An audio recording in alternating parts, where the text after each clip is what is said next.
கர்மயோகி ஆதார விந்தங்களை பணிவோம். அப்பா அவர்களுடைய புதிய புத்தகமாகிய பூர்ணயோகம் முதல் வாயில்கள் என்ற பிப்ரவரி 21 அன்னையின் ஜென்மதினத்தன்று வெளியிடப்பட்ட புத்தகம் அது. இதை தொடர்ந்து சிந்தித்துக் கொண்டிருக்கின்றோம். அதாவது இதனுடைய செய்தி என்னன்னா, அன்னையை ஏற்றுக்கொண்டவர்கள் பெரும்பாலும் அன்னை அன்பர்களாக அன்னையின் அருளால வளவாழ்வை பெறுவது, இருக்கின்ற வாழ்வை பிரச்சனைகளிலிருந்து விடுபடுவது, வளவாழ்வு பெறுவது, இதுலதான் இருக்கிறாங்க. ஆனா அவர்கள் சிலர் பூர்ணயோக அன்னை பகவான் வகுத்த பூர்ணயோக தகுதி உள்ளவர்களும் இருப்பார்கள். அவர்கள் எப்ப அவர்கள் வாழ்க்கையில் நடக்கின்ற அந்த சில நிகழ்ச்சிகளின் அடிப்படையில தெரிந்து கொண்டு விரும்பினால் அவர்கள் பூர்ண யோகத்தை செய்யலாம் என்பதற்காக பூர்ணயோகம் முதல் வாயில்கள் என்ற தலைப்பில் இருக்கின்றார். இதுவரைக்கும் படித்ததுல சின்ன சின்ன கட்டுரைகளாக 140 மேல கட்டுரைகள் எழுதியிருக்காங்க. அப்பா நம்ம இப்ப அடுத்த கட்டுரை 22வது கட்டுரைக்கு வருவோம். நிறைய பார்த்தோம். 3ஆம் நிலை காலம்,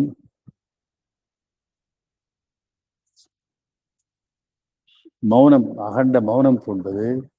அதை பற்றி முதலே சொல்லியிருக்கிறேன். மௌனம் செய்கிறது. அப்பா எனக்கு ஒரு பிரச்சனை வந்தப்ப peace is divine, silence is காட்னே எனக்கு மெசேஜ் கடிதம் எழுதியிருந்தாரு. பிரபஞ்ச ஜீவியம் அறிவுக்கு எட்டாதது எட்டுவது. பிரபஞ்ச ஜீவியம்ங்கிறது அப்பா consciousness, universal consciousness, cosmic consciousness வர்றது, அடிமனத்தை அடைவது. கான்சியஸ் மைண்ட் நமக்கு மேல்மனம், சப்கான்சியஸ்னு சொல்றது உள்மனம்னு அப்பா எழுதாதுல. அடிமனம்ங்கிறத பகவான் சப்ளிமினல்னு சொல்லுவார். அதுக்கு போறது சில அனுபவங்கள் மூலமாக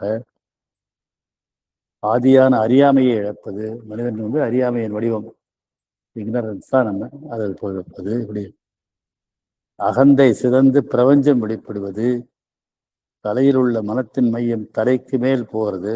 சில பேருக்கு ஜீவனிஷ்டை, ஆல் இன்க்ளூசிவ் கான்சன்ட்ரேஷன். புலனின்றி மனம் நேரடியாக செயல்படுவது. நம்ம மன விஷயங்கள்லாம் கண்கள் பார்த்தும், காதுகள் கேட்டும், கை உடல்கள் தொட்டும், போன்ற மெய்வாய் கண்மூக்கு செவி என்ற ஐம்பொறிகள் என்று ஐம்புலன்கள் மூலமாக தான் நம்ம உலகம் அறிகிறோம். அப்படி இல்லாம நம்முடைய உயர் கருவியாகிய மனமே நேரடியாக அறிவது. அவருடைய சிறிய தந்தை அவர் கரணமா இருந்தார். கரணம் கணக்குப்படின்னு சொல்லுவாங்க நாளில். இப்போ வில்லேஜ் ஆஃபீஸர்னு போடுறாங்க.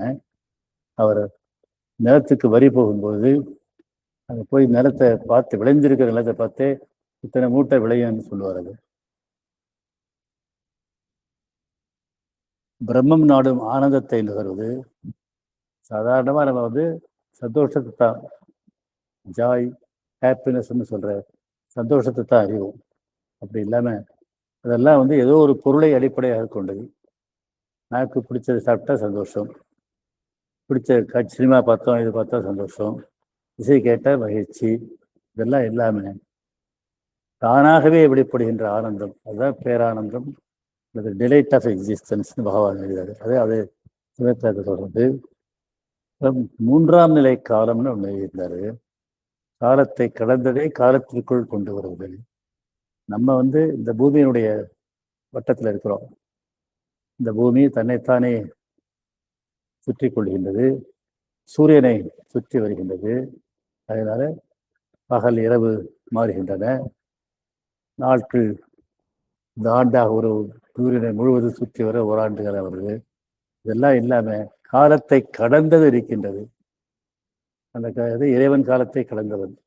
அதே நம்ம காலத்தில் கொண்டது 3ஆம் நிலை காலம். அதனுடைய அந்த அனுபவங்களை செலவிட்ட சொன்னாரு. ஒரு சிருஷ்டியின் நான் அந்த ரகசியத்தை பற்றி எழுந்தாரு. சக்தி நன்று ஜீவியத்திற்கும் ஜீவனுக்கும் செல்லும் பாதை. சக்தியிலிருந்து கான்சியஸ்னஸுக்கு போறது. இப்படி அகம் புறத்தை ஆள்வது. இது ரொம்ப முக்கியமானது. அப்பா நிறைய எழுந்தார்.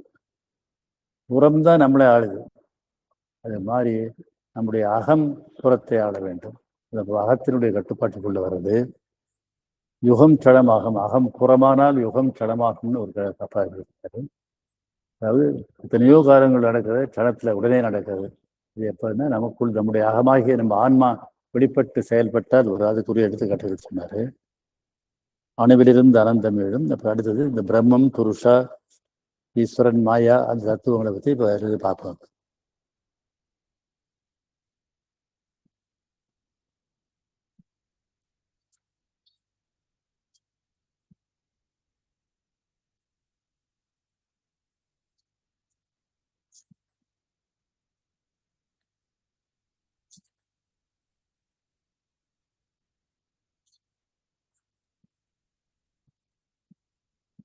ஆன்மா வளரும் பொழுது உடலும் பரிணாம வளர்ச்சி பெறுவது ஆயுளை நீடிக்கும்.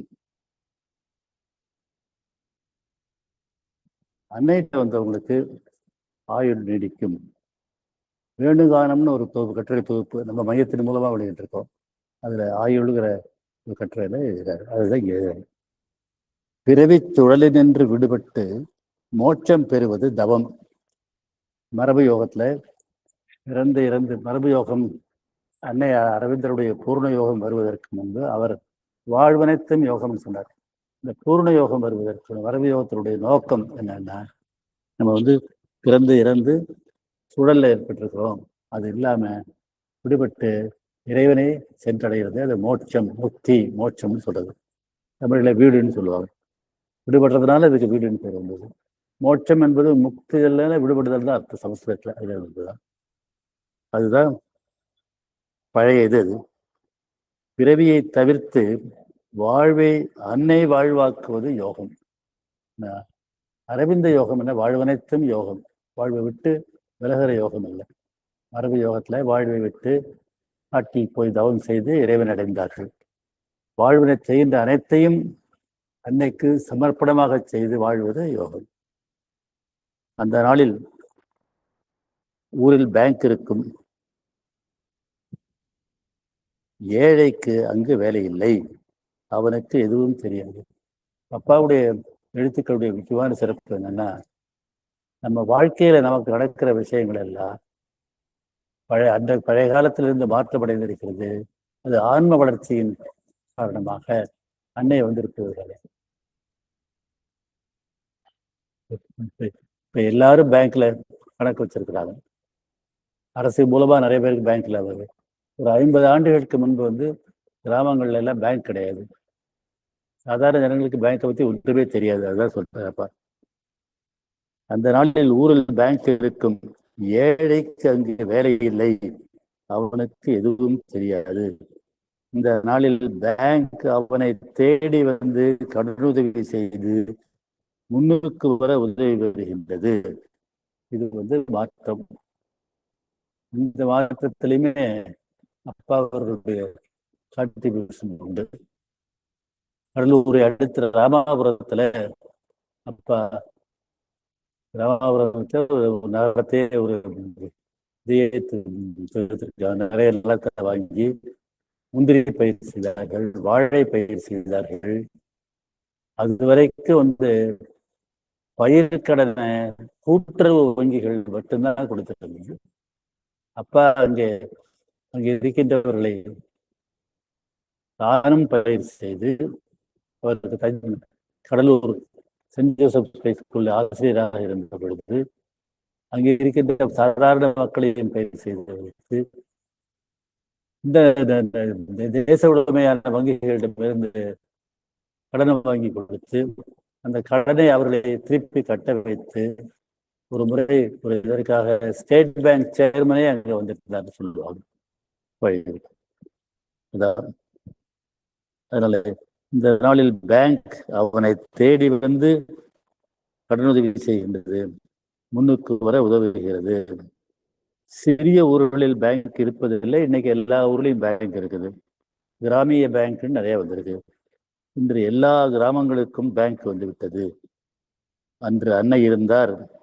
இந்தியாவிலேயோ தமிழ்நாட்டிலேயோ அவரை அறியாதவர் ஏராளம். அதுவும் நான் பல முறை சொல்லியிருக்கிறேன். 1910 பகவான் புதுச்சேரிக்கு பாண்டிச்சேரிக்கு வந்தாரு.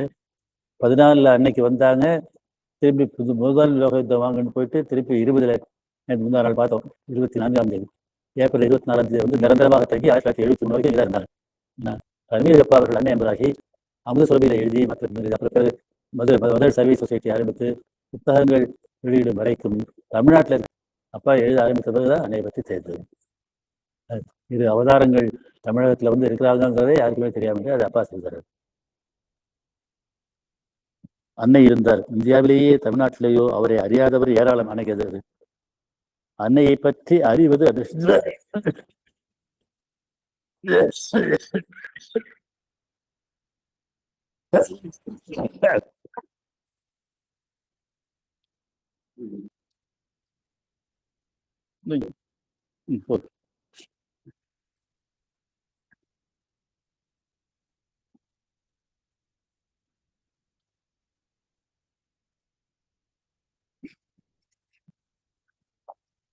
அன்னையை பற்றி அறிவது அதிர்ஷ்டம், அது பலருக்கு இல்லை. நான் ஒவ்வொரு முறையும் பேசும்போது சொல்றேன், கோடானு கோடி பேர்ல அன்னையை தெரிந்து கொள்வது பரிணாமத்துல பல பிறவி எடுத்து வளர்ந்தவர்களுக்கு தான் நடக்குது. இந்த ஊர்ல நடராஜா கோயில்ல திருவிழா நடக்கும், லட்சக்கணக்கில் கூடுவாங்க. இங்கே மாரியம்மன் கீழே திரு மாரியம்மன் கோயில்னு சொல்லி பஸ் ஸ்டாண்டுக்கு ஏத்தாப்புல ஒரு கோயில் இருக்கு, அங்க திருவிழா நடக்கும் போது வருவாங்க. ஆனா ஆசிரமத்திலையுமே கூட நம்ம நேற்று வந்து இந்த இது வந்தது 50 பேர் வந்தாங்க. இது பெரிய அதிகம் தரிசன நாள் அன்னைக்கு. இதுக்கு ஆசிரமத்துக்கும் வந்து சில 1000 பேர்கள் வருவார்களே தவிர லட்சக்கணக்கில் வர்றதுலாம் இல்லை. ஏன்னா பரிணாமத்துல வளர்ச்சி அடைந்த உயர்ந்த ஆத்மாக்கள் தான் அன்னையை தெரிந்து கொள்ள முடியும். அதான் சொல்றாரு, அன்னையை பற்றி அறிவது அதிர்ஷ்டம், அது பலருக்கு இல்லை. அந்த அதிர்ஷ்டம் நம்ம போன்ற அன்னை மையத்தை சேர்ந்தவர்களுக்கு கிடைச்சிருக்கு. இன்று தமிழ்நாட்டில் அன்னையை அறியாதவர் இல்லை. அதுக்கு காரணம் அப்பதான் நான் முதல்ல சொன்ன மாதிரி அவங்க 58 அன்னையை சந்தித்தாரு. ஒரு 60 இந்த புத்தகம் கேட்ட அமுத சுரபி என்ற பத்திரிகை வந்தது. அதுவும் எல்லாரும் படிக்க மாட்டாங்க, கொஞ்சம் பேர் தான் படிப்பாங்க. இந்த பத்திரிகையில நம்முடைய ஆசிரியராக வாசவன் என்பவர் இருந்தார். அப்பா எழுத ஆரம்பிச்சாங்க, ரொம்ப புத்தகம். இப்ப மையங்கள் முதல்ல சென்னையில நந்தனத்துல இருந்தது, அப்புறமா நம்ம மையது சென்னை மாம்பலம் சென்டர் ஆரம்பிச்சாங்க. அப்புறம் திண்டுக்கல் தியான மையம், நம்ம தியான மையம் ஆரம்பிக்கிறதுக்கு முன்பே திண்டுக்கல் தியான மையம் ஆரம்பிச்சது, 35 ஆண்டுகள் ஆச்சு. நம்முடைய தியான மையம் ஆரம்பிச்சு 33 ஆண்டுகள் ஆச்சு. 92 நம்ம தியான மையம் ஆரம்பிச்சோம். அப்படி பெரம்பூர் தியான மையம், இது பல ஊர்களில் ஈரோடு தியான மையம், அப்படி ஒரு 14 தியான மையங்கள். இந்த தியான மையங்கள் மூலமாகவும் அப்பா புத்தகங்கள் மூலமாகவும் தமிழ்நாடு மூலமாக கூறுவது அனைத்து தெரிந்திருக்கிறார்கள். அன்னையை அறிந்து அன்பராவது முதல் நிலை. அது அன்னையின் அம்சங்களை அறிந்து அவரை ஏற்று பூர்ணயோக வாயிலில் திறப்பது முடிவான கட்டம் ஆரம்பிப்பதாகும். அன்பராயிருந்து அன்பர் மூலமா அருளை பெற்று நன்மை அடைவதுங்கிறது ஒண்ணு. அதற்கு மேல பூர்ணயோகத்துக்கு போறதுன்றது அடுத்த கட்டம். பூர்வ ஜென்மத்தில் அன்னையுடன் இருந்தவரே என்று அவருடன் வாழ்ந்தனர். இது பிறர்க்கரிய பேரு. அன்னைக்கு ஆசிரமத்துல அன்னையோட இருந்தவங்கலாம் பல ஜென்மங்கள்ல அன்னையோட இருந்தவங்கன்னு சொல்றாரு. இதனால் அது நீடிக்கும் என கூற முடியாது. காந்திஜியின் சந்ததிகளை பற்றி நாம் இன்று கேள்விப்படுவதே இல்லை. காந்திஜியின் மகன்கள் யார் இருந்தாங்க என்னங்கிற நமக்கு தெரியாது. காந்திஜியோட ஒரு மகனும் பேர் மறந்துச்சு எனக்கு, ராஜாஜியின் மகளும் திருமணம் செய்து கொண்டார்கள். அவர்களுடைய வயதுக்காக கோபாலகிருஷ்ண காந்தின்னு இருக்கிறார், அவர் தான் எல்லாருக்கும் தெரியும், மற்றவங்க யாரையும் தெரியும். புண்ணியத்தின் பலனை ஏற்று போற்றலாம், அதை அறிந்து அதை அத்துமீறி பயன்படுத்தலாம். அப்படி பயன்படுத்தினால் குன்றும் மாளும் அதுவும் கரையும் எதிராகவும் மாறும். அதாவது புண்ணியத்தின் பலனாக இவன் வந்து பெரிய வசதியான பழக்கார வீட்டு குடும்பம்னா ஒரு பையன் பெறுவான்.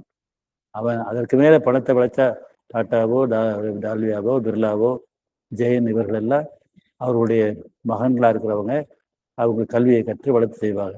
ஆனா சில பேர் வந்து அதை வீணாக்குவாங்க. இந்த குன்றும் மாளுங்கிறது பழைய இது. அது குந்தி தின்றால் குன்றும் கரையும் மாளுங்கிறது பழைய பழமொழி. நிறைய செல்வம் இருக்கின்றது, அந்த செல்வத்தை இன்னும் மேலும் செல்வமாக்கினால் அது வளரும். அப்படி இல்லாம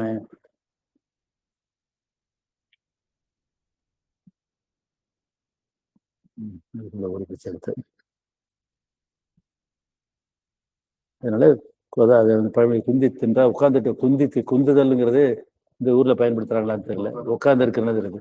உட்காந்துட்டு சாப்பிட்டுட்டு இருந்தா பாடும். எனக்கு தெரியும்.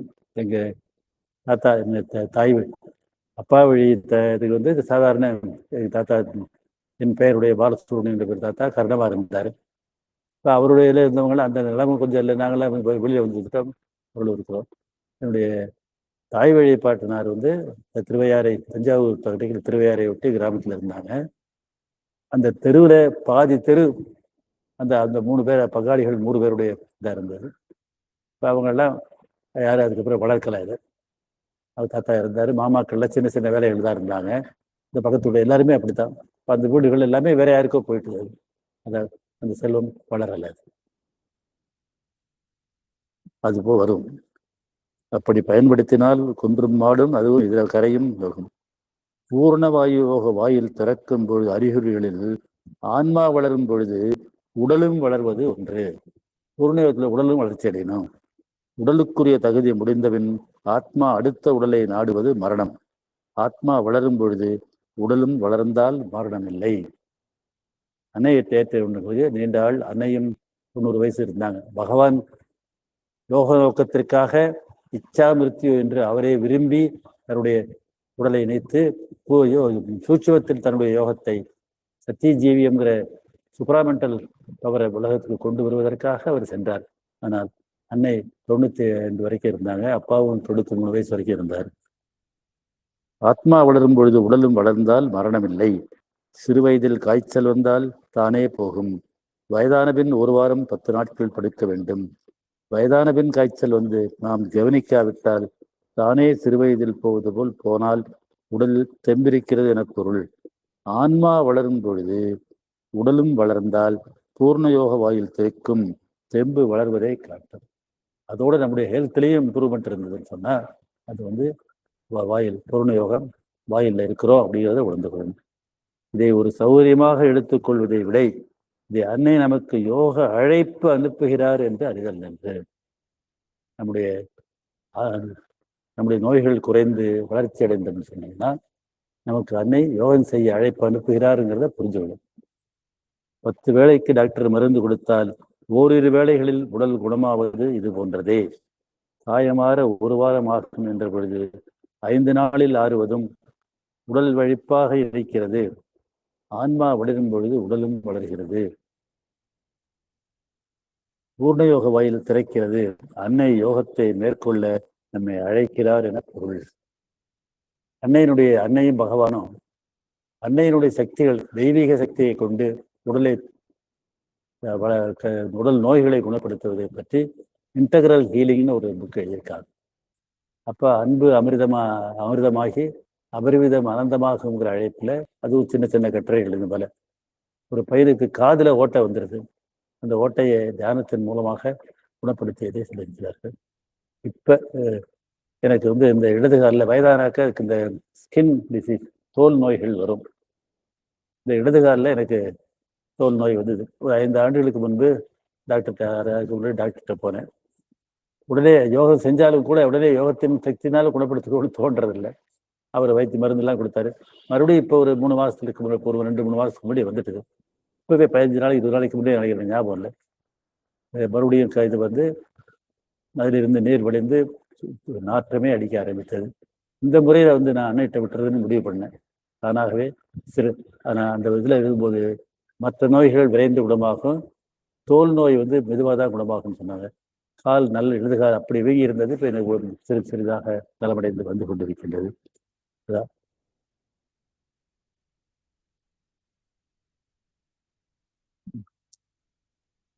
அதனால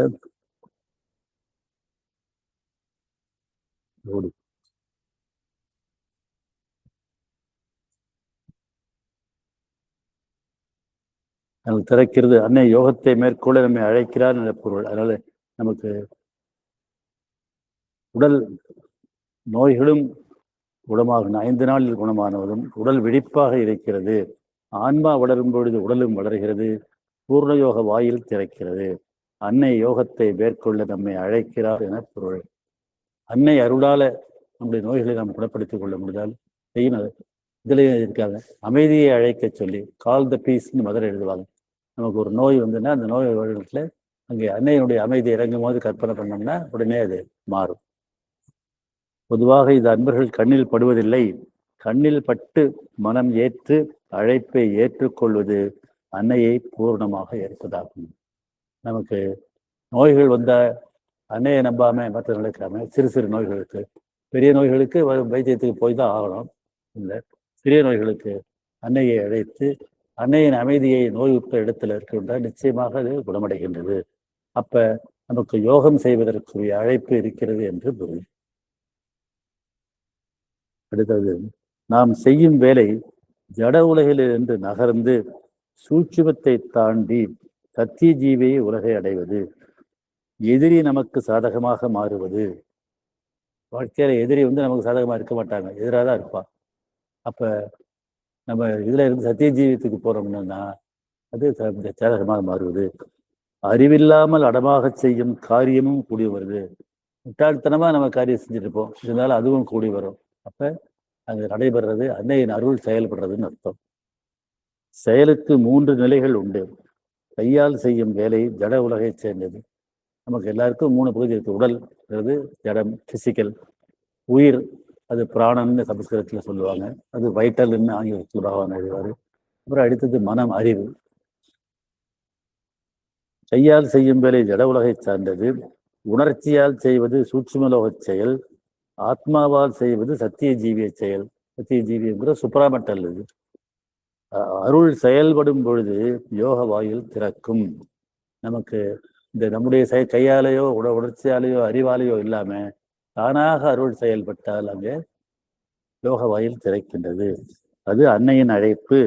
அப்பொழுது கையால் செய்யும் வேலை தானே சத்திய ஜீவிய செயலாக மாறும். அது அன்னையின் அருள் சுப்ராமெண்டல் டூத் கான்சியஸ்னஸ், மெய்யறிவு அல்லது சூப்பர் மைண்ட் செயல்படுவதாக அர்த்தம். மருத்துவக் கல்லூரியில் படிக்க பண வசதி இல்லாதவன் ஆசையின் பேரால் விண்ணப்பம் போடுவது கையால் செய்யும் ஜட வேலை. படிக்கிறதுக்கு வசதி இல்லாத பையன் அவன் படிக்கணும்னு ஆசைப்படுறான், போடுறான். அவனுக்கு இடமளித்து வர சொல்லுவது செயல் சூட்சுமமாகி இதை காட்டுகின்றது. கல்லூரியில் சேர்ந்தவன் எப்படி தனக்கு இடம் கிடைத்தது என விசாரித்தால் அவன் பிறந்த ஊரில் பட்டதாரிகள் இல்லை என்பதால் அவனுக்கு இடம் கொடுத்து ஸ்காலர்ஷிப் கொடுத்தார்கள் என்பது தெரிய வருகின்றது. இங்கே இப்போ 2 அன்பர்களுக்கு குழந்தைகளுக்கு நடந்திருக்கு. நீங்க பார்த்திபன் பாரதின்னு இருந்தாங்க, இப்போ கோயில்பட்டியில இப்போ இருக்காங்க. அவங்க பொண்ணு தர்ஷனின்னு பேரு. அவளுக்கு ஒரு கல்லூரியில பூரண எல்லா ஸ்காலர்ஷிப்ல இருந்து அத்தனையும் கிடைச்சு வேலை கிடையாது, சாப்பாடு அத்தனையும் ஃப்ரீயா கிடைச்சிருக்கு. இப்போ இங்கே உமான் நம்ம வீட்டு வேலையா செய்யுது ஒரு பொண்ணு. அந்த பையன் ஸ்ரீராம்னு இப்போ +2 எழுதியிருக்கிறான். இங்கே இப்போ அவன் தான் தினம் இங்கே படங்கள் தொடச்சி சேவை செஞ்சுட்டு இருக்கிறான். அவனுக்கு அவங்க இன்னொரு நம்ம வீட்லேயே வேலை செய்கிற மாதிரி அந்த பொண்ணு இன்னொரு வீட்லேயே வேலை செய்யுது. அந்த வேலை செய்கின்ற உரிமையாளருக்கு தெரிந்த ஒரு சென்னையில் ஒரு பெரிய கல்லூரி. அந்த கல்லூரியில் அவங்க என்ன வச்சுருக்காங்கன்னா எல்லாமே லட்சக்கணக்கான படம் தான், ஆனால் சில சீட்டு ஏழைகளுக்கு ஃப்ரீ சீட்டு கொடுக்குறது வச்சுருக்காங்க. அந்த சீட்டு அவனுக்கு கிடைச்சிருக்கு. சீட்டு கிடைச்சிருக்க சீட்டு மட்டும் இல்லை, நான் சொன்ன இந்த இன்னொரு தர்ஷனிங்கிற பொண்ணுக்கும் சீட்டும் ஃப்ரீ, ஹாஸ்டலும் ஃப்ரீ. அதே மாதிரி இந்த பையனுக்கும் சீட்டும் ஃப்ரீ, ஹாஸ்டலும் ஃப்ரீ. ஆமா, அது அங்கே சர்வீஸ் செஞ்சது.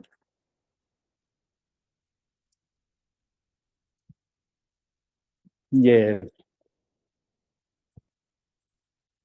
ஒரு மையம் ஆரம்பிச்ச காலத்துல அன்னை அன்பர்கள்லாம் இங்க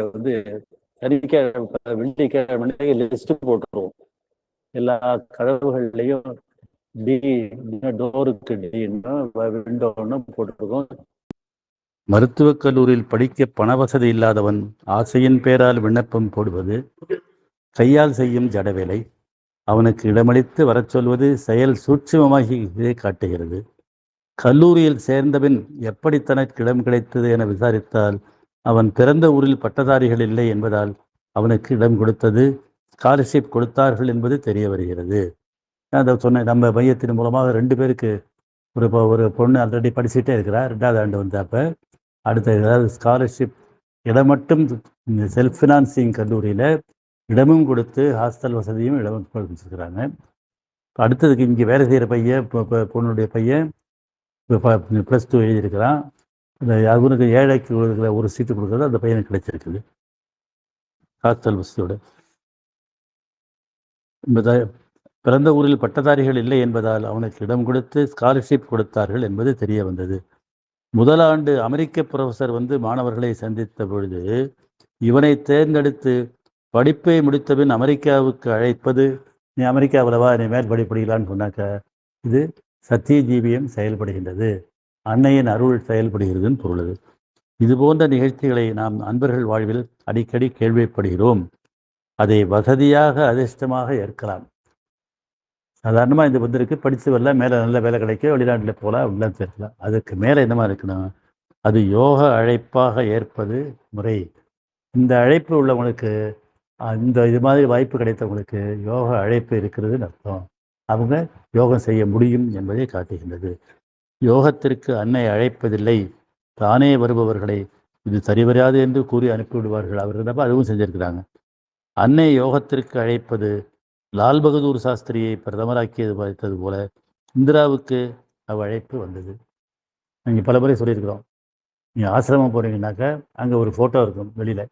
அதில் வந்து அன்னையோட நேரு பிரதமராக இருந்த பொழுது நேரு, காமராஜர் காங்கிரஸ் தலைவராக இருந்த காமராஜர், அப்பொழுது அமைச்சராக இருந்த லால் பகதூர் சாஸ்திரி, இந்திரா காந்தி, நேருவின் மகளாகிய இந்திரா, 4 பேர் உட்கார்ந்துருப்பாங்க. அந்த 4 பேரில் நேருவுக்கு பிறகு வந்து லால் பகதூர் சாஸ்திரி பிரதம மந்திரி ஆனார். அவருக்கு பிறகு இந்திரா காந்தி பிரதமர் ஆனார். காமராஜர் அவரை பிரதம பதவிக்கு ஆசைப்படவில்லை. ஆனால் பிரதமர்களே அவர் தான் தேர்ந்தெடுத்தார். அதனால் அவர் கிங் மேக்கர் என்ற பெயரும் இருந்தார். இந்த மிகப்பெரிய தலைவர்கள் அன்னையை சந்தித்ததால் அந்த சந்தித்தாங்க, இதனால் அவர்கள் மேலே வந்தார்கள்.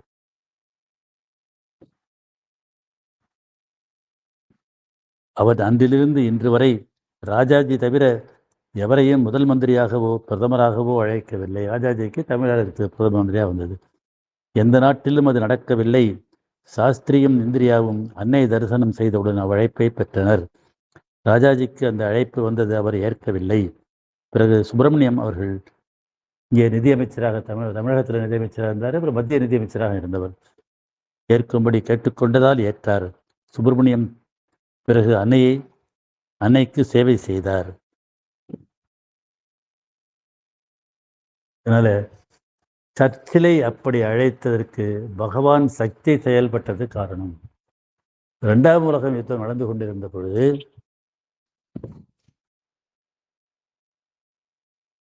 சர்ச்சில் பிரதமராக இல்லை. சர்ச்சிலுக்கு உலக யுத்தத்தில் ஹிட்லரும் அச்சு நாடுகள் ஆக்சிஸ் கண்ட்ரீஸில் இத்தாலியினுடைய முசோலினியும் இதில் இப்போ ஜப்பானினுடைய அரசராக ஹிட்டோங்கிற 3 சேர்ந்து அச்சு நாடுகள்னு சேர்ந்து உலகத்தையே அழிக்கும் அளவுக்கு இப்போ போர் எடுத்துருந்தாங்க. அப்போ அந்த போரை நடத்துவதற்கு மன உறுதி நிரம்பிய ஒருவர் தேவை. அப்போ சர்ச்சில் பிரிட்டிஷ் பிரதமராக இருக்கவில்லை. ரூஸ்வெல்ட் அமெரிக்க பிரதமராக இருந்தார். பகவான் தன்னுடைய சக்தியை சர்ச்சிலுக்கு அனுப்பினார். சர்ச்சில் பிரதமராக ஆனார், ஏற்பட்டார். அவர் வார் மெமாய்ஸ், போர் நிலைகள், போருடைய நினைவுகள்னு ஒரு நூல் எழுதியிருக்கிறார்.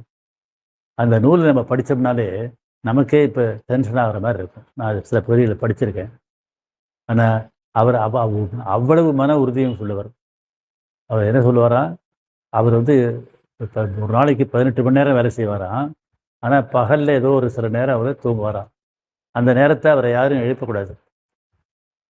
3 தளபதிகளும், நேவி, காலாட்படை, கடற்படை, விமானப்படை, 3 தளபதிகளும் சேர்ந்து லண்டன் இஸ் இன்வேடட், லண்டன் தாக்கப்பட்டதுங்கிறது முடிவு செஞ்சாக்கா அவரை எழுப்பலான்னு சொல்லுவாராம். அவ்வளவு தன்மையில சுயநம்பிக்கை, அவ்வளவு அசையாது. அவர் எழுத்துக்களை படித்தா நமக்கு டென்ஷனாக இருக்கும், அவர் டென்ஷனே ஆகாமல் அவர் செய்வாராம். அவருடைய அறையில் வந்து இப்போ ஸ்பீக்கர் வச்சுருப்பாங்களாம். அவர் சத்தம் கேட்டதும் அது ஆண் விடிய காலத்தில் அவர் கட்டிலுடைய இப்போ இந்த கட்டில் ஸ்ப்ரிங் காட்னு சொல்லுவாங்க. அவர் எழுந்தார். அங்கேருந்து வார் தேட்டர்கள் போர் நடக்கும் இடத்துலேருந்து செய்திகளை சொல்லுவாங்க. அவர் நான் எழுந்து வந்ததுமே ஆர்டர்கள் போட ஆரம்பித்தார். அவ்வளவு திறமை உள்ளவர். அப்படி திறமையாக அவர் செயல்பட்டதற்கு காரணம் பகவானுடைய சக்தி அவருக்கு சென்றது தான். அதே போல ஹிட்லர் ஜெயிச்சு கொண்டே வந்தார். அவரை அவரை ஒரு தீய சக்தி வழிநடத்தியதாக சொல்வார்கள்.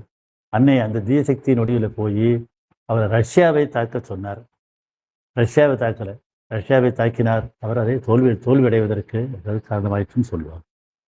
அதனால அருள் செயல்படும் பொழுது அதை வாழ்க்கையை வளர்வதற்குரியதாகவும் எடுத்துக்கொள்ளலாம். நம்மை தேடி அதை யோகம் செய்வதற்குரிய அழைப்பாகவும் எடுத்துக்கொள்ளலாம். நான் சொன்ன மாதிரி அன்னை அருளால் கல்லூரியில் இடம் கிடைத்தவர்களோ, வேலை கிடைத்தவர்களோ, பயன்பட்டவர்களோ யோகத்திற்கு வர விரும்பினால் அவர்கள் வரலாம். அதான் பூர்ண யோக வாயு. சூட்சும ரகசியம் கீழே போய் மேலே எழுதல். நாம் மேல்மனத்தில் இருக்கிறோம். இதை கடந்து உள்மனம் மூலம் அடிமனம் சென்றடைந்தால் அங்கிருந்து சத்திய ஜீவியத்திற்கு உயர்ந்து போகலாம் என்று யோக ரகசியத்தை பகவான் 10 ஆண்டுகள் முயன்று கேட்டார். நம்ம எல்லாருமே மேல்மனம், சர்ஃபேஸ் மைண்டுன்னு சொல்கிறது. சைக்காலஜியில் நம்ம அதை சப்கான்சியஸ் மைண்டுன்னு சொல்லுவாங்க. நான் இந்த உளவியல் படிச்சிருக்கிறேன். சப்கான்சியஸ்னால் என்ன எழுதுவார்னா, யூ டோன்ட் நோ. நம்ம மனசில் இருக்கிறது நம்ம உள் மனத்தை எழுதுவோம். அதுக்கு மேலே பகவான் சப்ளிமினல்னு சொல்கிறார். அதுதான் அடிமனம், உயர்ந்தது. அது சென்றடைந்தால் அங்கிருந்து சத்திய ஜீவியம்ங்கிறது அதுதான் இந்த மனங்களை கடந்த உயர்நிலை. இறைவனுடைய செயல்படும் சூப்பர் மைண்ட் இஸ் தி கிரியேட்டர்னு ஒரு சாப்டர் இருக்குது. இந்த சத்திய ஜீவியம்ங்கிற அதாவது மெய்யறிவது, ட்ரூத் கான்சியஸ்னஸ் தான் சத்திய ஜீவியம்னு அப்பா பேர் இருக்கிறார். சூப்பர் மைண்டுன்னு மைண்டு நடுப்புற இடையில ஓவர் மைண்டுன்னு இருக்குது. அது தெய்வீக மனம்னு சொல்கிறது. அதுக்கு மேலே சூப்பர் மைண்ட். அதை சென்றடைந்தால் அங்கிருந்து சத்தியை உயர்ந்து போகலாம் என்று யோக ரகசியத்தை பகவான் 10 ஆண்டுகள் முயன்று கண்டார். அதை பற்றி பின்னாடி வருது, நான் சொல்றது. நமது பிரார்த்தனைகள் மேல் மனத்திலிருந்து எழுந்து பலன் தருகின்றன. நம்ம பிரச்சனைகளை நம்ம பிரார்த்தனைகளை செய்கிறதெல்லாம் மேல் மனத்தில் இருந்தால் கான்சியஸ் மைண்ட். அது கேட்டது நடக்கிட்ட வந்தால் கேட்டது கிடைக்காது. சில சமயம் 2.5 கோடி கம்பெனி 16,000 கோடி கம்பெனிகளுக்கு பார்ட்னராக வருகிறது. 2.5 கோடி கம்பெனி சின்ன கம்பெனி. அந்த கம்பெனிக்கு 16,000 கோடியில் பிஸ்னஸ் செய்கிற ஒரு கம்பெனி பார்ட்னராக வருதுன்னு சொன்னாக்கா அது நிறைய அருள் செயல்படுதுன்னு அர்த்தம். ஓர் இரவு முழுதும் பிரார்த்தனை செய்தால் சிறுநீரக கல் மறைந்து மறைகிறது. அந்த அன்பு அமிர்தமாகி அபரிமிதம் ஆனந்தமாக்கும் அழைப்புங்க. காதில் ஓட்டை விழுந்து கேட்காத ஒருத்தர் பிரார்த்தனையின் மூலமாக காது ஓட்டையை அடைத்து கொண்டான்னு சொன்னாங்க. நான் சொன்னேன், என்னுடைய கால் ஸ்கின் ப்ராப்ளத்தை அன்னைய அருளால் குணப்படுது. இன்னும் கொஞ்சம் இருக்குது, கொஞ்சம் கொண்டு பாக்கி இருக்குது. 20 லட்சம் கம்பெனிக்கு ஒரே சமயம் 40 லட்சம் கமிஷன் கிடைத்தது. 20 லட்சம் தான் முதல் போட்டு நடத்துகிறாங்க, ஆனால் 40 லட்சம் கமிஷனே வருது.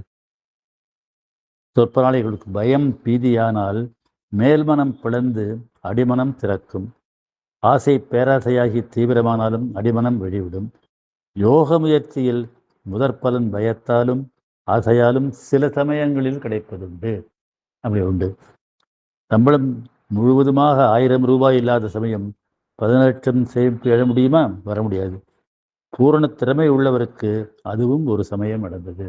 நல்ல திறமை உள்ளவருக்கு 1000 ரூபாய் சம்பளம் வாங்கிட்டவருக்கு 10 லட்சம் கிடைத்தது. மனம் அமைதியுற்று புலம்பல் நின்றால் அப்படி நடக்கும். அமைதியாகணும், அதாவது ஆழத்துக்கு போகணும்.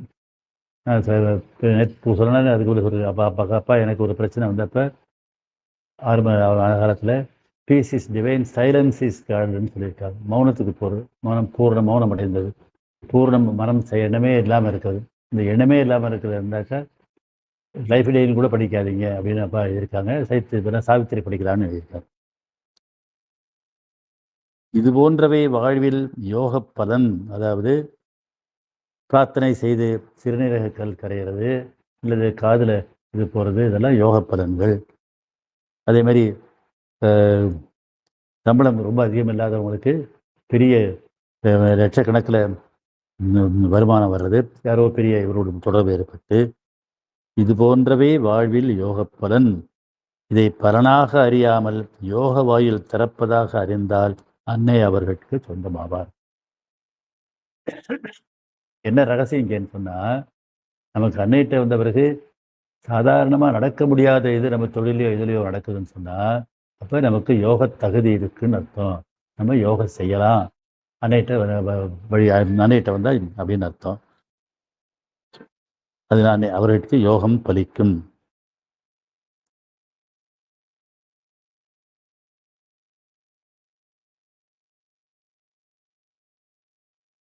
விவேகானந்தர் பகவானிடம் மோட்சத்தை விட்டு சத்திய ஜீவியத்தை நாடச் சொன்னார். அதனால் கிடைத்தது விஸ்வரூப தரிசனம். அது நிலையாக பெறும் வழியை முதலில் கண்டது பகவானே. பகவான் தான் அந்த சத்திய ஜீவியம் சொல்ற சூப்பர் மைண்ட் அப்படிங்கிறத உணர்ந்தார். அவர் அலிப்பூர் சிறையில் இருந்தப்ப விவேகானந்தர் காட்சியாக தோன்றி 10 நாள் தொடர்ந்து தோன்றி, நீ இன்னும் மேலே போ மேலே போ என்று அவரை ஊக்குவித்தாராம். ஊக்குவித்து தான் அடையாத இந்த சத்திய ஜீவியத்தை, இந்த மெய்யறிவுங்கிற சூப்பர் மைண்டை, இறைவனுடைய பேரறிவு, அது சூப்பர் மைண்டுங்கிறது மெய்யறிவு, இறைவனுடைய பேரறிவு. அதுதான் super mind is the creator. உலகை படைப்பது அந்த சூப்பர் மைண்டு தான் அப்படின்னு அவர் இப்போ சாப்டர் லைஃப் டிவைன் இருக்கு, அதை சொன்னார். அவர் பெரும் வழியை காட்டினார். அதனால கிடைத்தது விஸ்வரூப தரிசனம். விஸ்வரூப தரிசனம்னா பிரம்மாண்டமா தெரியுது. விஸ்வம்னா பேர், உலகம், பிரபஞ்சம், உலக நிலைமை இது இல்லை. இந்த எண்ணற்ற நட்சத்திரங்களையும் எண்ணற்ற கிரகங்களையும் கொண்ட நம்ம பூமியை சுற்றி தான் நமக்கு இருக்கிற அந்த 12 கிரகங்கள்லாம். இது இல்லாமல் வானில் தெரிகின்ற நட்சத்திரங்கள் ஒன்று ஒரு சூரியன். அதில் இருந்தால் என்னமோ இருக்குது, எவர் எக்ஸ்பேண்டிங் யூனிவர்ஸ்ன்னு சொல்லுவாங்க. அதில் இருக்கிற அதெல்லாமே தெரியறது தான். அதுதான் கண்ணனுக்கு விஸ்வரூபம் காட்டின பொழுது எல்லாமே தெரிந்ததுன்னு சொல்லுது. அந்த தரிசன உலகமே பிரபஞ்சமே தெரிவது. அது கிடைத்தது, அவருக்கு கிடைத்தது. அதை நிலையாக பெறும் வழியை முதலில் கண்டது பகவானுக்கு கிடைச்சது. நம்மளும் அன்னையிட்ட வர்றவங்க நம்மகிட்ட போகிறதுக்குரிய வாய்ப்பு இருக்குன்னு அர்த்தம். இது பகவானும் அன்னையும் பெற்ற யோக சக்திகள் பக்குவான ஆத்மாக்களுக்கு வேணுகானம் கேட்பவர் போன்றவருக்கு ஒரு க்ஷணம் அனுபவமாக வரும். வேணுகானம்னு சொன்னாக்கா, வேணுன்னா புல்லாங்குழல். புல்லாங்குழலை ஒலி கேட்கறதுங்கிறது, கண்ணன் புல்லாங்குழல் வாசிச்சதா சொல்றது அப்படிங்கிறதுனா, அது இறைவனுக்கிட்ட வர்ற அழைப்புன்னு அர்த்தம். அந்த தலைப்பை தான் அப்பாவுடைய கட்டுரைகளுக்கு நான் மைய மூலமாக வெளியிட்ட புஸ்தகத்துக்கு தலைப்பாக கொடுத்தாங்க. அந்த வேணுகானம் இருந்தாக்கா இறைவன்ட்டு போகிற அழைப்பு இருக்கு. கிருஷ்ணன் புல்லாங்குழல் வாசித்த பொழுது அந்த உயிர்கள் எல்லாம் சுற்றி இருந்ததா சொல்லுவாங்க. விலங்குகளுமே மயங்கி நின்றுன்னு சொல்லுவாங்க. அது எல்லாமே ஆன்மீக அழைப்பது. அந்த அழைப்பு அப்படி சில பேருக்கு கேட்கணும்னு அப்பா சொல்றாரு. இது சத்திய ஜீவில பேரர்களில் அழைப்பு. அப்படி அந்த வந்ததுன்னா, இந்த யோக சக்தி பக்குவமான ஆத்மாக்கள் இருந்தாக்கா அவங்களுக்கு இந்த யோக அழைப்பு இருந்தால் அதில் வரலாம். இது அப்படி வந்ததுன்னா சத்தியஜீவி யோக பேரர்களின் அழைப்பு இது வந்தபின் தவறாமல் ஏற்க வேண்டும். நமக்கு அழைப்பு வந்துன்னா, இந்த இதெல்லாமே பெரிய பெரிய இது நடந்தது, நமக்கு எதிர்பாராமல் நடக்கிறதுனால நமக்கு யோக அழைப்பு இருக்குன்னு அர்த்தம். அதை ஏற்க வேண்டும். இதை பலனாக மட்டும் கருதினால் அது மிச்சம் மின்னலாக மறையும். நமக்கு நல்லது நடக்குதுன்னு மட்டும் நினைச்சுக்காம யோகம் செய்வதற்குரிய தகுதி இருக்குன்னு செஞ்சால் அது யோகம் செய்யலாம். அந்த யோகத்தில் கிடைக்கிறது மற்ற சாதாரண பொருள்களில் வர்ற மகிழ்ச்சியை விட மிகப்பெரிய மகிழ்ச்சி. எதையும் அடிப்படையாக கொள்ளாத ஆனந்தம், பேரானந்தம், டிலைட் ஆஃப் எக்ஸிஸ்டன்ஸ்னு பகவான் சொல்றது. சுமார் 100க்கும் மேற்பட்டவர் இது போன்றதை அனுபவித்ததே என்னிடம் கூறியுள்ளனர். இதன் அழைப்பை ஏற்க இதுவரை எவரும் முன்வரவில்லை. இருக்குது, ஆனால் ஏற்கல. குருவாயூரப்பன் குருக்களுக்கு குருவாயூர் கோயில், குருவாயூரப்ப கிருஷ்ணன் கோயில் கோலத்தில் மோட்சலோக தேர் வந்தது தெரிந்தது. அவருக்கு அழைத்து போறதுக்கு தேர் நின்னது. வீட்டினர் அனைவரையும் உடன் அழைத்தார். ஆனா அவருக்கு யாருக்கும் தேர் கண்ணுக்கு தெரியல. ஆனா பைத்தியம் என்றனர். தேர் அவருக்கு மட்டும் தெரிந்தது. அழைப்பை வேலைக்காரி மட்டும் ஏற்றாள். வேலைக்காரிக்கும் தெரிஞ்சது. அதாவது அதான் அழைப்பு. மற்றவர் வந்த பெரும் அதிர்ஷ்டத்தை இழந்தனர். அந்த சொர்க்கம் போகிற அழைப்பு இந்த குருவாயூர் கிடைச்சது அது கிடைக்கிறது. இது அது சொல்றது அப்பா அர்த்தம்னா அன்னையை ஏற்று வருது. யோகத்தை வாழ்க்கையில பெரிய பெரிய விஷயம் நடக்குது. எதிர்பாராத விஷயம் நடக்குது. நம்முடைய தகுதிக்கு மேல நடக்குது. அப்படி நடந்தாக்கா நமக்கு யோக தகுதி இருக்குன்னு அர்த்தம். அதை ஏற்று யோகம் செய்யலாம். இன்னொரு அடுத்தது தடையை வாய்ப்பாக மாற்றுவது. சிருஷ்டியில் தடையே இல்லை என்பது ஸ்ரீ அரவிந்தம். சிருஷ்டியில் உள்ள அனைத்தும் வளரும் வாய்ப்புகளே. அது பெருகிட்டே இருக்கிறது. பரிணாமம், எவல்யூஷன் சொல்றது. சிருஷ்டியில் இருள் படைக்கப்படவில்லை. நம் கண் பார்வைக்கு ஒளி இருளாக தெரிகிறது. இது பலமுறை சொல்றேன். டூவாரிட்டி இருமை ரெட்ட ரெட்டையா இருக்கிறது. அதெல்லாம் முழுமையின் பகவான் தான் அதுக்கு விளக்கம் கொடுத்துருக்காரு. முழுமையின் பகுதிகள். இரவு பகல், இரவும் பகலும் சேர்ந்ததுதான் ஒரு நாள். ஆணும் பெண்ணும் சேர்ந்தது தான் படைப்பது. இது மாதிரி எல்லாமே ரெட்டையா தெரியறதெல்லாம் முழுமையின் பகுதிகள். இது பகவானுடைய கண்டுபிடிச்சது. அதனால தீமையும் நன்மையும் சேர்ந்தது தான் முழுமை. அதாவது தீமையே படைக்கப்படவில்லை. அகந்தைக்கு நல்லது தீமையாக தெரிகிறது. அதில் நமக்கு வர்ற கஷ்டங்கள்லேருந்து விழுந்ததுக்கு போகலாம், நல்லதுக்கு போக முடியுங்கிறதா. அனுபவமற்றவனுக்கு தடை, அனுபவசாலிக்கு இல்லை. அது வளர்ச்சிக்குரிய பாதை. தடை வந்தாக்க பயந்தவனுக்கு வரும் ஆபத்து, தைரியத்தினுக்கு சவால். அதை ஏற்றுக்கொள்ளணும். அரசியல் பேச்சாளர் மீது கல் வீசினான். எட்டி கல்லை பிடித்து அவர் ஏலம் பெற்றார். கல் 100 ரூபாய்க்கு ஏலம் போயிடுச்சு. அதான் வந்து எதிர்ப்பை அவர் வந்து இதாக்கிட்டார். முதல்வர் வாரண்ட் பிறப்பித்தார். வாரண்டை ரத்து செய்ய எடுத்த முயற்சிக்கால் முதல்வருக்கு எதிரியின் திறமை தெரிய வந்தது. வாரண்ட் ரத்தாயிற்று. முதல்வர் எதிரிக்கு நண்பரானார்.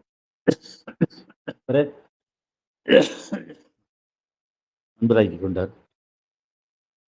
சம்மன் வந்தால் கட்சிக்காரன் அடங்குகிறான். வக்கீலுக்கு அடக்கமில்லை. ஏன்னா அதான் வேலை. ஒரு இது வந்ததுன்னா வக்கீலுக்கு வந்து அதை எடுத்து ஜெயிச்சு கொடுக்கறதா அவருக்கு வேலை.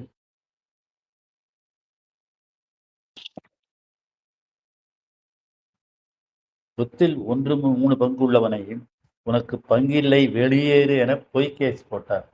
சொத்துல 1/3 பங்கு இருக்கவங்க கேஸ் முடிந்த பொழுது முழு சொத்தும் அவனுக்கு போய்விட்டார். மொத்தமே தோத்து போயிட்டார். இந்த கேஸே போட்டிருக்காவிட்டால் எனக்கு சொத்து வந்திருக்காது என்றார்.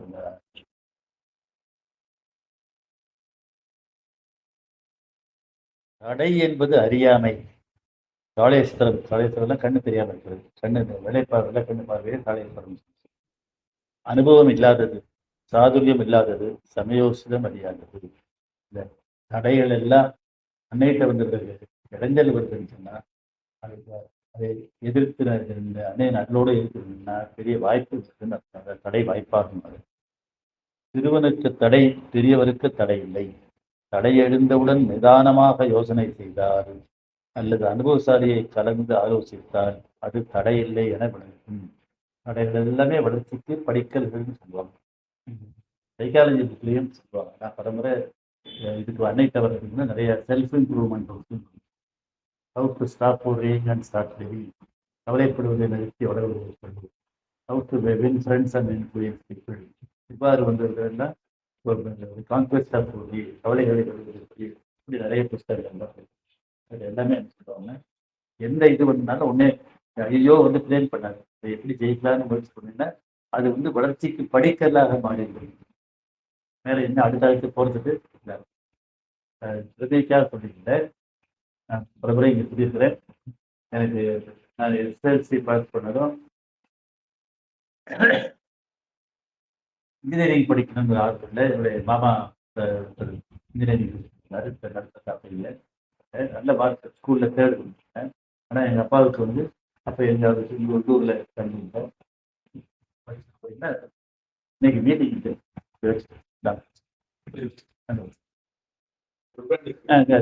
சொல்லிடுறேன். சாயங்காலமா வாங்க, பணம்லாம் வாங்கி.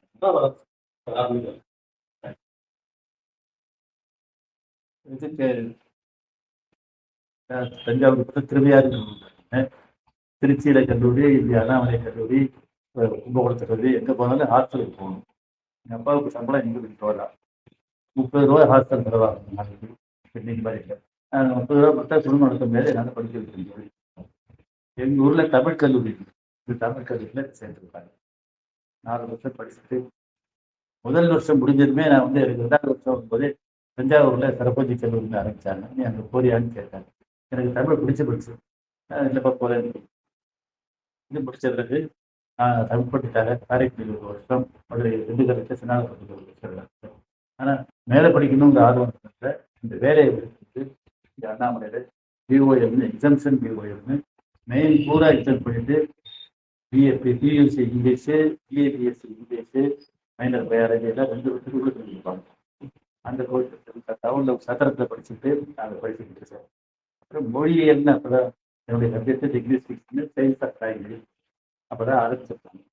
அதில் நான் போய் அங்கே முடிச்சுட்டு அங்கேயே டாக்டர் படிச்சு இதே பேராசிரியர் தமிழ் படிச்சிருந்ததுனால அந்த பேராசிரியர் வந்து தமிழ் இலக்கணம் தொல்காப்பியங்கள் மிக பழைய இலக்கணம் அதை நீங்கள் வந்து பேசி பண்ண பாருங்க பேராசிரியர்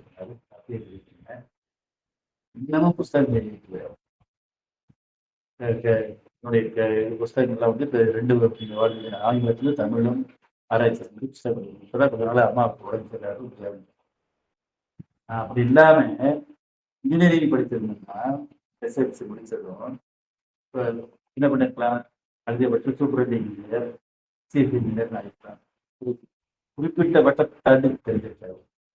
இப்போ என்னுடைய ஆராய்ச்சி நூல்கள் ஆங்கில நூல்கள் உலகம் கூட தெரியும். தமிழ் தலைவர்கள் எல்லாருக்கும் தெரியும். செம்மொழி மத்தியில் உணர்ந்து வந்து குடியரசுத் தலைவருக்கு பெயருக்கு பரிசுக்கு என்னுடைய புத்தகம் பரிந்துரைக்கப்பட்டது. தேர்ந்தெடுக்கப்பட்ட ரொம்ப தலைவர் அதுவும் எனக்கு பொறுத்த வரைக்கும் தெரியும். எனக்கு என்னுடைய பேரை தேர்ந்தெடுக்கப்பட்டு இப்போ வந்து அது நின்று போய் நிற்கிறது வந்து எனக்கு அதில் அங்காத வருது. நான் யோகத்தில் இருக்கிறதுனால அதுதான் எனக்கு தகுதி இருக்கிறதுங்கிறது என்னுடைய பெயர் தேர்ந்தெடுக்கப்பட்டதுனால தேர்ந்தெடுக்கப்பட்டு. ஆனால் அது கொடுக்கப்பட 19ஆம் ஆண்டு 2019 அது நடிச்சதே நடிச்சிருக்காங்க. எனக்கு அது மேலே ஆசை வரல. நான் யோகத்தில் இருக்கிறதால எனக்கு பட்டங்களே ஆசை யோகம்னா அதோட தெரியும். இப்போ நான் இன்ஜினியராக இருந்தால் எல்லாமே மொழியெழுத்து தமிழ் படித்ததுனால மொழியெழுத்து வாய்ப்பு நமக்கு வந்து தடைகளாகவும் குறைகளாகவும் இன்ஜினியரிங் படிக்காமல் போனது 10 நேரம் படிக்காமல் போனது தடையல்ல. என்னுடைய வளர்ச்சிக்குரிய அதுதான் இந்த ஆன்மீகத்துக்கு வர முடியுதுன்னு எனக்கு சொல்றேன். பிரச்சனை சிறுவனுக்கு தடை, பெரியவருக்கு தடை இல்லை. தடை எழுந்தவுடன் நிதானமாக யோசனை செய்தார் அல்லது அனுபவசாரிகளை கலந்து ஆலோசித்தார் தடை இல்லை என வேண்டும். அன்னை சூழல் இந்த தடை என்பது அறியாமை, தடையை மீறி வளர முடியும் அப்படிங்கிறது இருக்காது. அன்னை சூழல் சமயோசிதம், சாமர்த்தியம், சாதுரியம் செய்வதை செய்யும். சூழல் தடையை விளக்கும், சூழலை உற்பத்தி செய்யும். வர நாம் நம் நடைமுறையை அதற்கேற்ப மாற்றிக்கொள்ள வேண்டும். கண்முடியாக, கர்வமாக, அலட்சியமாக, பொறுப்பற்ற முறையில் உண்டான கவ்யமாக உஷாராக கவனித்தால் பலம் வரும். அடக்கமாக நினைத்த வந்தவர்கள் வாழ்க்கை கவனித்தாக்க வாய்ப்பு வருவது நிறைய தப்பாயிருக்கு. பலன் சிறியது, திறக்கும் வாயில் பெரியது. அது யோக வாயில். யோக வாயில் திறந்தது பலனை பெறுவது. கவர்னர் ஒருவரை கவனிக்க விருந்து நடத்தினார். அங்குள்ள விருந்தை ரசித்து காத்திருக்கும். கவர்னர்கிட்ட விரும்புகிறது எல்லாருக்கும் கவர்னர் விருந்து கிடைக்காது. பூர்வ ஜென்ம புண்ணியத்திற்கும் கிடைக்காதது வாயில் பிறந்தது. பலனை மட்டும் நாடுதலை தவற விட்டுவாங்க. பலனை பார்த்தாங்க. நமக்கு பலனெல்லாம் அன்பர்களுக்கு பல பேருக்கு பல விஷயங்கள் நடந்துருந்தார். அவங்க யோகத்துக்கு வளர்ச்சி தகுதி.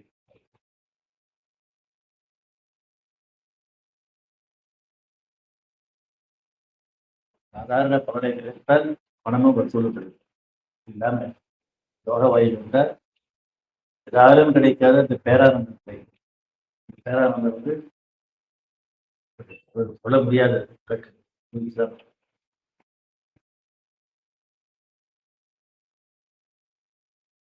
ஊருகள் கிடைக்காது. வாயில் திறப்பது பலனை மட்டும் நாடுவதை தவற விடுவதாக தவற விடாம நம்ம